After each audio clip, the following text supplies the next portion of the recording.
Dio.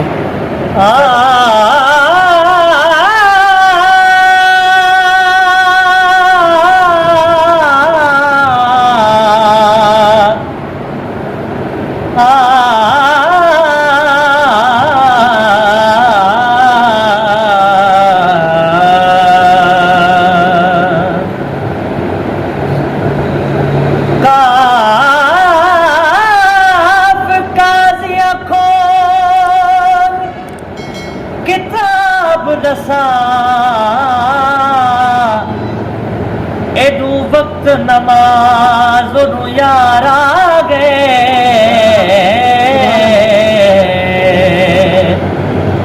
Edu पाक इमाम अजान दी ओडू खोल के घुंड दिलदार आ गए।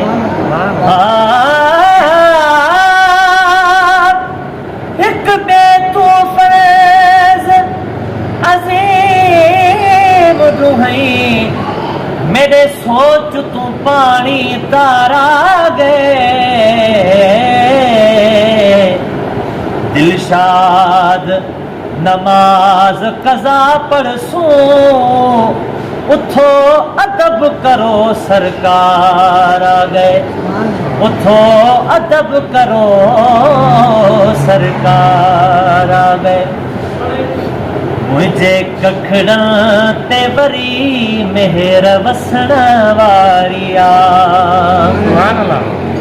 मुझे कखड़ा ते वरी मेहर वसण वारिया है जी जो इंतजार हो उहा ज़ात अचण वारिया मुझे कखड़ा ते वरी मेहर वसण वारिया है मुझे महबूब जी तशरीफ परे खा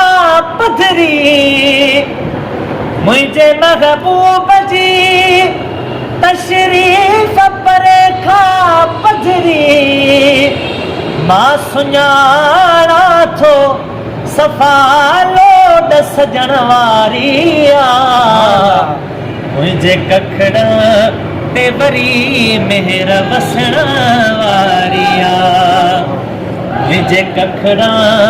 ते वरी मेहर वसण वारिया है तू गरीब आही तो दे केर थो रात अचे तू गरीब आही तो दे केर थो रात अचे थो करी केले खफा खल्क पुछण वारिया मुझे कखड़ा ते वरी मेहर वसण वारिया है मुझे कखड़ा ते वरी मेहर वसण वारिया है का हुजे चीज लिकण जी तो लिकाया तलके का हुजे चीज लिकण जी तो लिकाया तलके हो पंहिंजे लजपाल जी खुशबू न लिकण वारिया मुझे कखड़ा ते वरी मेहर वसण वारिया मुझे कखड़ा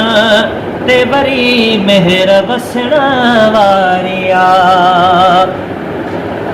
है छो अतुर गाही मगे सर में छटी दो थोवती छो अतुर गाही मगे सर में छटी दो थोवती वेई घर घर में भुली हीर दखण वारिया मुझे कखड़ा ते वरी मेहर वसण वारिया मुझे कखड़ा ते वरी मेहर वसण वारिया। सद मुबारक महेसर खे चयो मान तजो सद मुबारक महेसर खे चयो मान तजो इझो दिल दोस्त जो इझो दिल दोस्त जो दीदार करण वारी मुझे कखड़ा ते वरी मेहर वसण वारी मुझे कखड़ा ते वरी मेहर वसण वारी जे जो इंतजार हो जे जो इंतजार हो